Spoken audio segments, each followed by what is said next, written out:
A centenas de metros de profundidade, num silêncio absoluto e primevo, geofones instalados para monitorizar a atividade sísmica registraram um dia uma anomalia. Não era o ranger das placas tectônicas, nem o murmúrio das águas subterrâneas. Era um som, de baixa frequência, rítmico, no limiar da percepção humana. Um som que, submetido à análise espectral, não se assemelhava a nada conhecido pela ciência. Foi gravado na região do rio Eufrates. A princípio, foi considerado um erro técnico. Depois, quando se repetiu, um fenômeno natural inexplicável. Mas quando os arqueólogos, a trabalhar nas margens do rio em processo de seca, começaram a relatar estranhos e agonizantes gemidos que pareciam emanar das próprias entranhas da Terra, os velhos e poeirentos registros dos geólogos foram vistos sob uma nova luz.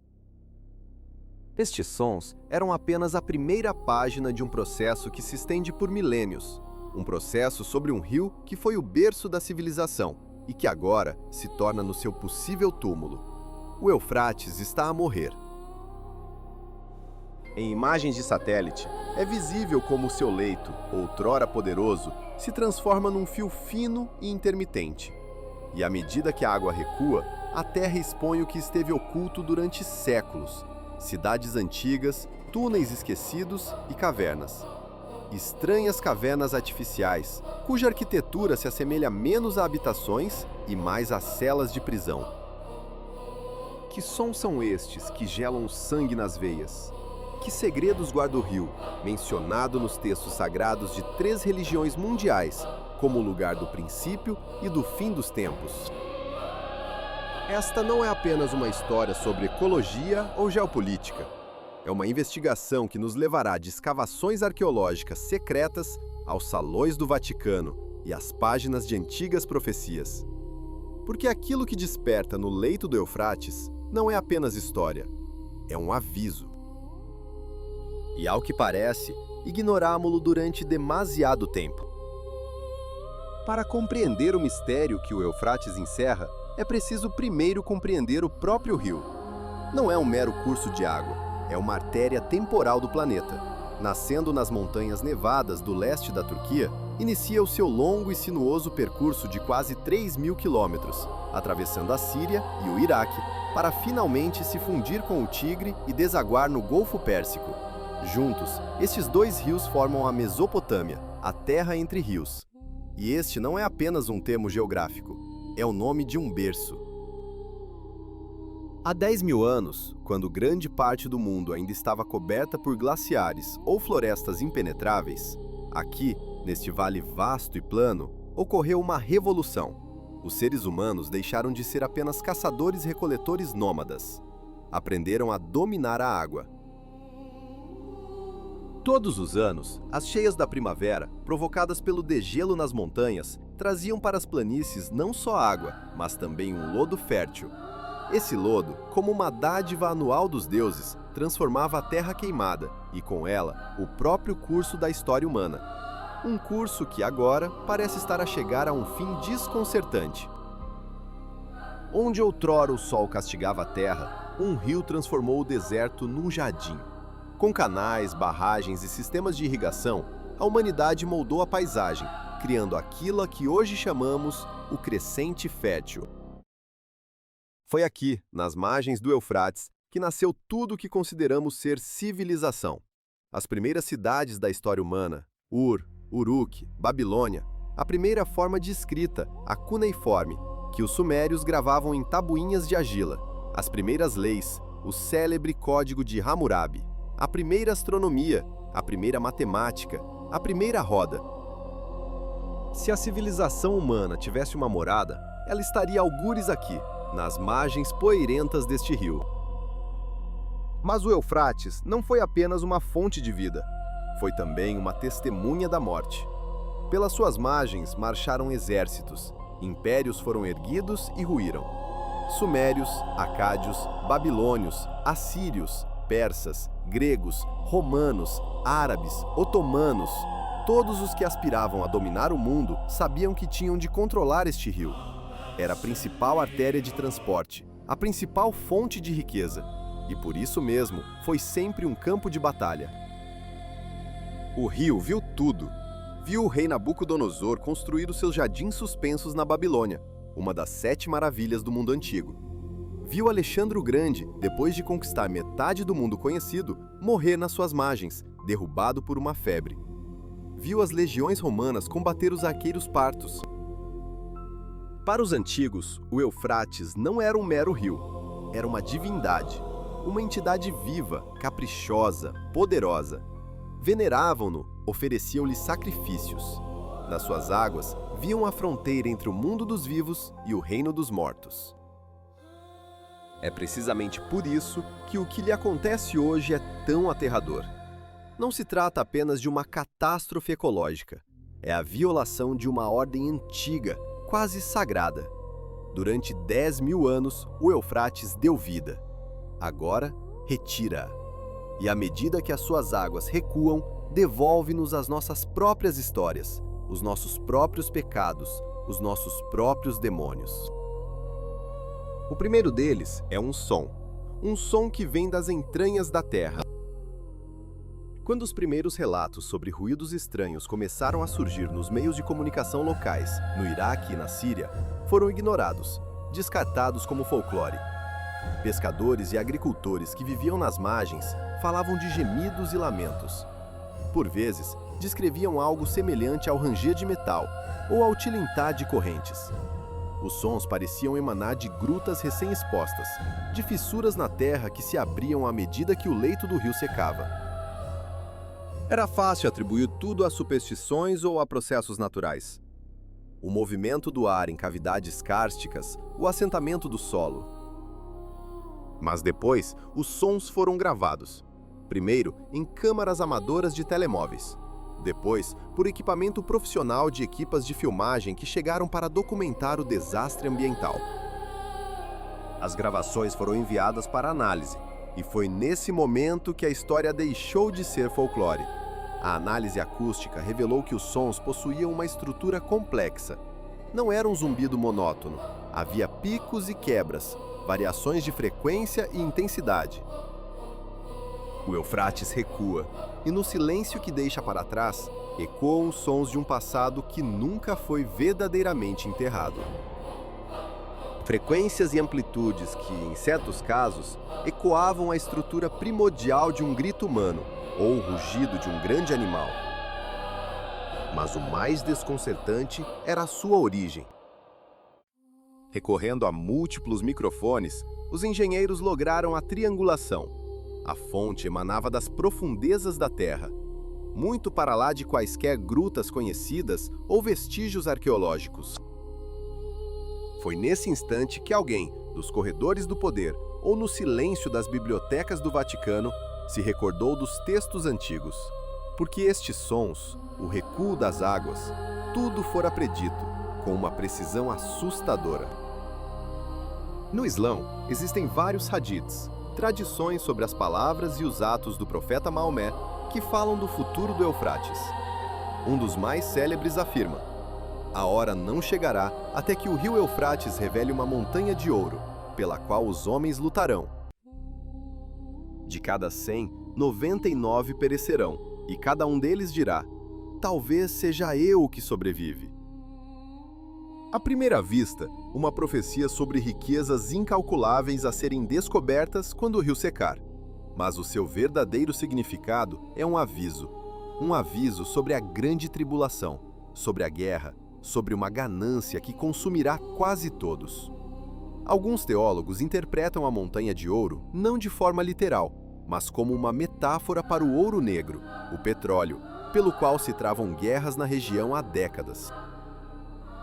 Mas e se tratar de algo mais tangível? Profecias ainda mais sombrias e concretas encontram-se, contudo, na Bíblia cristã. No seu último e mais enigmático livro, o Apocalipse de São João. No capítulo 9, versículos 13 a 15, é descrita a sexta das 7 trombetas, cujo som anuncia o fim dos tempos.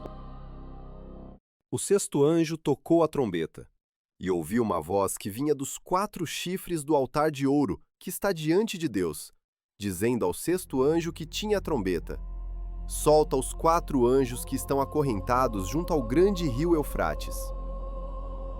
E foram soltos os 4 anjos, que estavam preparados para a hora, o dia, o mês e o ano, a fim de matarem a terça parte dos homens. Este texto gela o sangue pela sua especificidade. 4 anjos, acorrentados, junto ao rio Eufrates. A sua libertação levará à morte de 1/3 da humanidade. Ao longo dos séculos, teólogos debateram a identidade destes anjos. Alguns consideravam-nos uma metáfora para 4 grandes impérios que lutariam na batalha final. Outros viam neles os 4 elementos, ou os 4 cavaleiros do Apocalipse. Mas, e se o texto devesse ser entendido literalmente? E se nas profundezas sob o leito do Eufrates existia de facto algo a que os antigos chamavam anjos? Algo aprisionado. Algo cujos gemidos e rugidos começamos agora a ouvir, à medida que a sua masmorra pede o seu selo principal, a água. A ideia parece insana. No entanto, é ela que nos força a olhar de uma nova forma para as estranhas grutas, semelhantes às celas de uma prisão, que o rio agora revela. Quem as construiu? E para aprisionar quem? Ou o quê? As profecias deixam de ser apenas textos religiosos. Tornam-se chaves para um enigma, avisos ancestrais que nós ignoramos. E agora, talvez, seja demasiado tarde. Durante muito tempo, tudo isto não passava de teoria, matéria para teólogos e teóricos da conspiração. Mas em 2008, e de novo com mais força em 2022, as águas recuaram para oferecer a primeira prova física. E essa prova tinha o tamanho de uma cidade. No Kurdistão iraquiano, a Albufeira de Mossul, a maior do país, criada na década de 1980, viu o seu nível de água descer a um ponto criticamente baixo, vítima de uma seca severa. E numa manhã, os habitantes locais viram algo que os seus pais e avós jamais tinham visto. Das águas emergiam muralhas, arruinadas, cobertas de lodo, mas inconfundivelmente as muralhas de uma cidade antiga. Arqueólogos de todo o mundo iniciaram uma corrida contra o tempo. Sabiam que tinham apenas algumas semanas até as águas regressarem. Começou uma operação de salvamento de emergência. O que escavaram superou todas as expectativas. Era uma grande cidade, que existiu há cerca de 3.800 anos, durante a Idade do Bronze. Os acadêmicos acreditam que poderá ser a cidade perdida de Zakiko, um dos centros do misterioso Império Mitanni. O Império Mitanni, um dos grandes enigmas do mundo antigo. Sabemos que foi uma potência formidável, rivalizando com o Egito dos faraós e o Reino Hitita. Mas desconhecemos a localização da sua capital e quase nada sobre a sua língua ou seu povo. A cidade de Zakiko, erguida do leito da Albufeira, pode ser a chave para este mistério. Os arqueólogos revelaram um complexo palaciano inteiro com muralhas maciças, edifícios de armazenamento com vários andares e oficinas industriais. O estado de conservação das estruturas, erguidas em tijolo de adobe, era assombroso. Descobriu-se que a cidade fora destruída por um violento terremoto por volta de 1350 a.C. O colapso das partes superiores das muralhas selou os pisos inferiores, conservando-os e protegendo-os da água durante milênios. Mas o achado mais importante não foram os edifícios.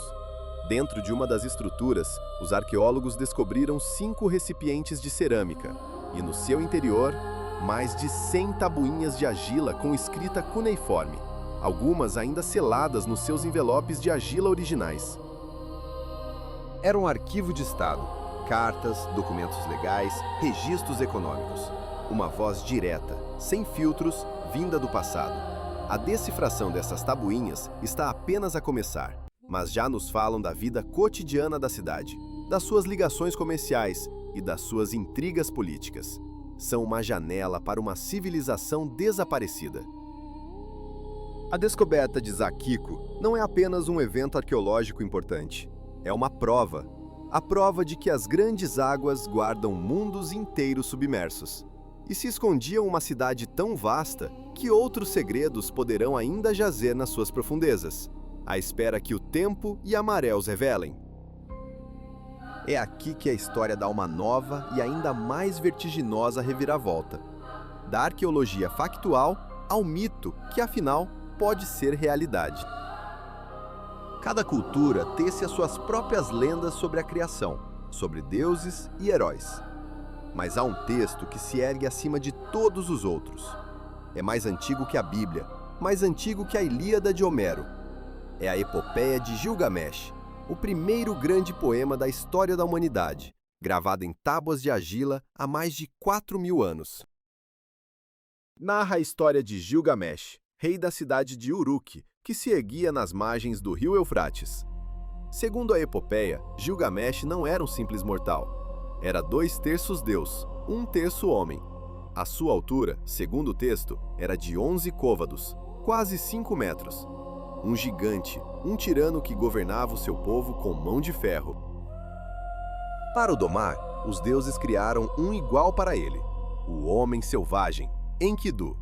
Após uma batalha épica, tornaram-se amigos inseparáveis e juntos realizaram feitos heróicos. Mas quando Enkidu morreu, Gilgamesh foi confrontado, pela primeira vez, com a morte.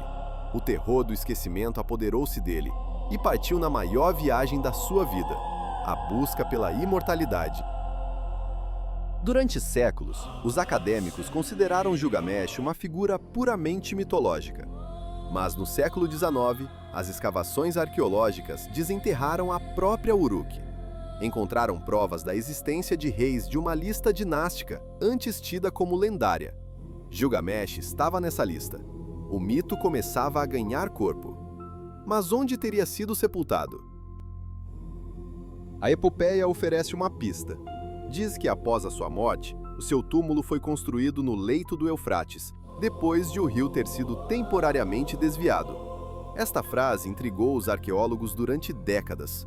Poderia um mito antigo descrever uma verdadeira operação de engenharia? No ano de 2003, uma equipe de arqueólogos alemães, liderada por Jörg Fassbinder, realizava investigações na área da antiga Uruk, no território do atual Iraque. Usando magnetometria, examinaram o leito seco do Eufrates e encontraram uma anomalia. Sob uma camada de lodo e cascalho, os instrumentos revelaram a presença de uma vasta estrutura com contornos nítidos e regulares. Assemelhava-se aos restos de um antigo edifício, talvez um mausoléu, rodeado por jardins e muralhas. A estrutura estava localizada exatamente onde, segundo os cálculos, deveria ter corrido o antigo leito do rio. Fassbinder estava convicto. Tinham encontrado o túmulo de Gilgamesh. Mas a guerra que eclodiu pouco depois no Iraque deteve toda a investigação. A localização da anomalia foi mantida em segredo para a proteger de saqueadores. Desde então, ninguém pôde regressar para verificar a descoberta. Contudo, a história não termina aqui. Com a seca do Eufrates, não são apenas cidades que emergem à superfície, são túneis. Em vários locais ao longo do rio, foram descobertas entradas para passagens subterrâneas antigas, habilmente construídas, com degraus e tetos abobadados. Quem os construiu? E que outros segredos aguardam a sua hora, enquanto as águas continuam a recuar, expondo as fundações do próprio mito? Para onde conduzem? Há quem os associe à lendária rainha Semíramis, que, segundo a lenda, construiu um túnel sobre o Eufrates para unir as duas partes da Babilônia. Mas, e se estes túneis forem parte de algo incomensuravelmente maior? E se eles forem o próprio submundo que Gilgamesh procurava? E se o seu túmulo não for apenas uma sepultura, mas uma entrada? Uma entrada para o mundo onde, segundo o Apocalipse, 4 anjos definham acorrentados. O mundo de onde emanam os gemidos que hoje se ouvem? A teoria parece fantástica. No entanto, une todos os fios da investigação: os sons, as profecias, a cidade perdida e o mito mais antigo da humanidade.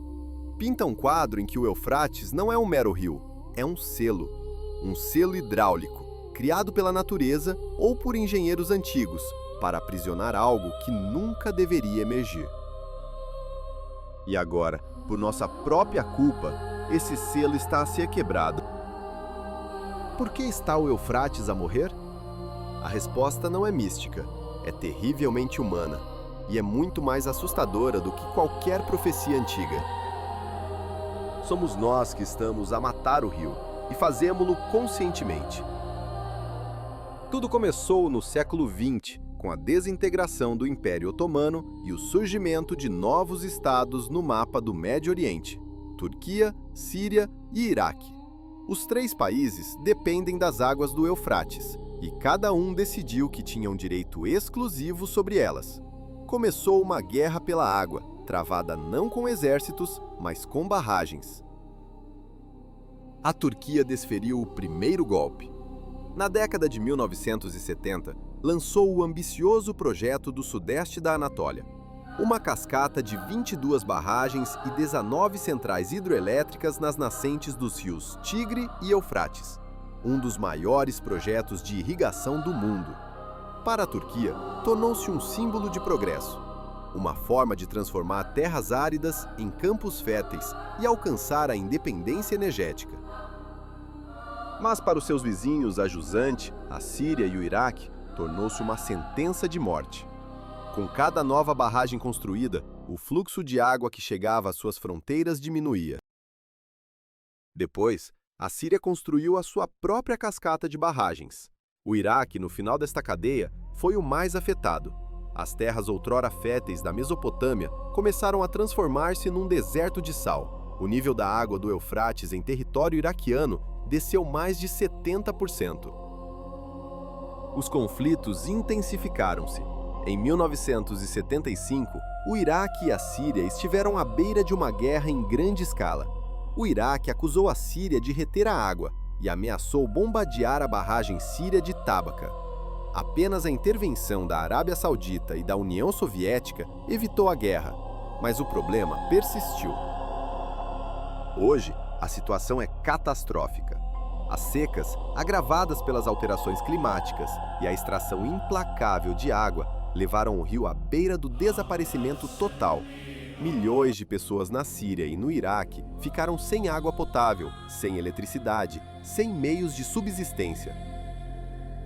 As profecias antigas falavam de um selo quebrado e de uma escuridão libertada. Talvez não estivessem a falar de anjos e demônios. Talvez a escuridão que temiam fosse simplesmente o reflexo da nossa própria capacidade de transformar a fonte da vida num instrumento de poder e, por fim, na nossa própria ruína. Pântanos salinos, onde antes existiam campos férteis, envenenam agora a terra. As tempestades de poeira tornaram-se uma ocorrência comum. Isto não é apenas uma crise ecológica, é uma catástrofe humanitária. E é aqui que o círculo se fecha. Antigas profecias anunciavam que a secagem do Eufrates seria o prenúncio de uma grande guerra e da ruína. E testemunhamos isto a acontecer diante dos nossos olhos. Mas a causa não reside na vontade de deuses ou anjos. A causa reside na ganância humana, no egoísmo nacional, numa política míope. Com as nossas próprias mãos, criamos as condições para o apocalipse previsto há milhares de anos. Talvez os antigos profetas não fossem místicos, mas sim analistas geniais. Compreendiam que nesta região árida, a água é o recurso primordial e que a luta por esse recurso conduziria inevitavelmente à guerra. Talvez os 4 anjos acorrentados junto ao rio Eufrates não sejam seres sobrenaturais. São uma metáfora para as forças destrutivas que nós próprios libertamos quando quebramos o frágil equilíbrio da natureza. São as forças da fome, da doença, da migração e da guerra. Encontramo-nos numa situação paradoxal. Procuramos causas místicas onde tudo se explica pelas nossas próprias ações. E, ao mesmo tempo, as nossas ações conduzem a consequências que parecem místicas. Secamos o rio para obter mais recursos. E o rio, ao morrer, desvela segredos que não conseguimos compreender. O rio que testemunhou o nascimento da civilização morre perante nós. A sua morte é o resultado das nossas próprias ações, da luta geopolítica pela água. À medida que a água recua, expõe cidades perdidas e artefactos que nos forçam a reescrever a história. Revela túneis e grutas ancestrais, cujo propósito permanece um enigma. E dessas profundezas emanam sons que não podemos explicar. Tudo isto coincide, de forma surpreendente, com as antigas profecias, consideradas durante séculos como meras metáforas. Profecias sobre anjos acorrentados, sobre tesouros e sobre uma grande guerra. Estamos no limiar de novas e talvez das maiores descobertas da história, e no limiar daquela que poderá ser a maior catástrofe de todas. O que acontecerá quando a água desaparecer por completo? Será encontrado o túmulo de Gilgamesh e o que estará no seu interior? Será apenas um antigo mausoléu ou algo mais? Uma entrada para o submundo descrito nos mitos? E que sons são estes? Serão um mero fenômeno geológico, amplificado pela nossa imaginação e pelos nossos medos? Ou serão, de facto, o eco de algo aprisionado nas profundezas? E quanto aos 4 anjos? Terão sido seres reais que civilizações antigas conseguiram, de alguma forma, capturar? Ou são um símbolo das forças que nós próprios estamos a despertar? A questão principal que esta história nos deixa é uma questão sobre o conhecimento. Parece que os antigos sabiam algo sobre o nosso planeta, algo que nós perdemos. Nos rios, nas montanhas e nas grutas, eles não viam meros acidentes geológicos, mas sim entidades vivas, sagradas. Sentiam as ligações subtis entre o ser humano e a natureza, entre o mundo visível e o invisível. Nós, na nossa arrogância, decidimos que podíamos governar a natureza impunemente, redesenhando-a ao nosso capricho. E agora, a natureza, ao morrer, devolve-nos os nossos pesadelos esquecidos. O Eufrates é um espelho. Ao olharmos para o seu leito agonizante, não vemos apenas as cidades desmoronadas do passado, mas um possível reflexo do nosso próprio futuro. Um futuro onde a luta por recursos se tornará a principal causa dos conflitos. Um futuro no qual enfrentaremos as consequências da nossa própria insensatez. Será a história do Eufrates apenas uma trágica cadeia de coincidências? Um ponto onde a ecologia, a arqueologia e a religião se cruzaram por mero acaso? Ou seremos, na verdade, testemunhas do cumprimento de um guião tão antigo como o próprio tempo? E quando a última gota de água evaporar, o que encontraremos no fundo do seu leito? Talvez não segredos ancestrais, mas a verdade austera e inegável daquilo em que nos tornamos.